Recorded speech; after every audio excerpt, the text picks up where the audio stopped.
आज cipher case की Adiala jail में समात है।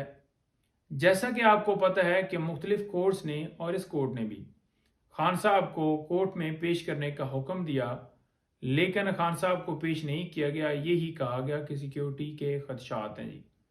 ये बहाने हैं, डर सिर्फ इमरान खान की तस्वीर का है, इमरान खान की वीडियो का है।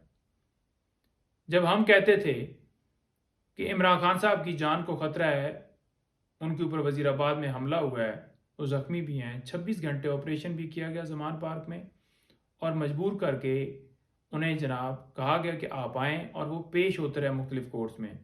उस वक्त हमने दरख्वास्तें दी थी, इस्लामाबाद हाई कोर्ट में भी दरख्वास्त दी थी कि सिक्योरिटी फराम की जाए, लेकिन सिक्योरिटी फराम नहीं की गई और ना ही उस दरख्वास्त के ऊपर फैसला दिया गया इस्लामाबाद हाई कोर्ट में। अभी तक वो मामला ज़ेर इल्तवा है। और ये अब कहते हैं कि उस वक्त क्योंकि आप कहते थे कि सिक्योरिटी रीज़न है तो इसलिए आप खुद कहते थे, तो लिहाजा सिक्योरिटी की वजह से हम पेश नहीं करते। तो क्या आपने हमारी ये बात उस वक्त तस्लीम की थी?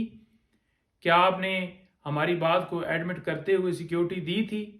जब उस वक्त सिक्योरिटी नहीं दी थी तो ये बात तो आपकी बनती ही नहीं है। दूसरे नंबर पर, जिस तरह से ये ट्रायल चलाया जा रहा है, ये नहीं चलाया जा सकता। अदालत हुक्म देती है जनाब कि अब ओपन ट्रायल होगा जेल के अंदर। इसे ओपन ट्रायल कहते हैं। लास्ट हियरिंग के ऊपर आपने देखा कि वकला की लिस्ट 14 लोगों की लिस्ट दी गई, लेकिन 7 को अलाउ किया गया। सहाफ़ी जो हैं घंटों खड़े रहे। 3 सहाफ़ियों को इजाज़त दी जब समात जो है ख़त्म हो चुकी थी। आम पब्लिक की कोई इजाज़त नहीं थी। कोई 8-10 नामालूम अफराद वहाँ पर बिठाए हुए थे, उनको शो किया हुआ था कि ये पब्लिक है। तो ऐसे केस चल सकता है? केस ऐसे चलते हैं? हम ऐसे ट्रायल को नहीं मानते। और दूसरे नंबर पर अलकादर ट्रस्ट केस, जिसमें हमने पोस्ट अरेस्ट बेल जो है वो फाइल की थी खान साहब की तरफ से, उसकी भी आज समात है। दोनों केसेस के बारे में थोड़ा सा बताना चाहूँगा। पहला केस, अमेरिका ने धमकी दी, इमरान खान की हुकूमत गिरा दी गई और साथ ही उनके ऊपर मुकदमा भी ये दर्ज कर दिया गया। लेकिन अगर देखा जाए जिन लोगों ने गिराई वो कहाँ हैं?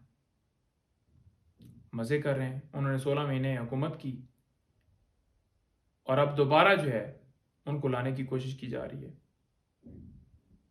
और दूसरी तरफ जो अलकादर ट्रस्ट केस है, 190 मिलियन जो है वो सुप्रीम कोर्ट के अकाउंट में आया।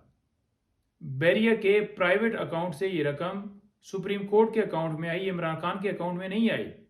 ना ही इमरान खान ने उस रकम को इस्तेमाल किया, वो तो सेम पड़े हुए थे और सुप्रीम कोर्ट ने हुक्म दिया है कि वो गवर्नमेंट का पैसा उसे ट्रांसफ़र किया जाए।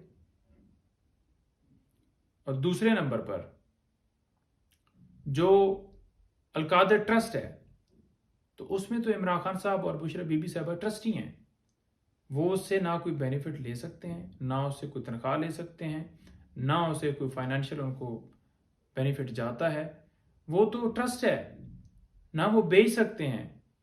तो ट्रस्ट के ऊपर आपने केस बना दिया। आप खुद तो एक काम भी नहीं कर सके, खुद तो कोई एक शौकत खानम नहीं बना सके, खुद तो कोई एक नमल यूनिवर्सिटी नहीं बना सके। और आप अगर कोई इस मुल्क का सोचता है, इस मुल्क के अंदर अच्छा काम करता है, तो उस अच्छे काम के ऊपर भी आप उसके ऊपर मुकदमा बना रहे हैं, सिर्फ उसे करप्ट साबित करने के लिए। बदयांती की बुनियाद के ऊपर आपको सुप्रीम कोर्ट ने नायल किया, आप उसका बदला ले रहे हैं। तो कौम जानती है, ये खेल बंद किया जाए।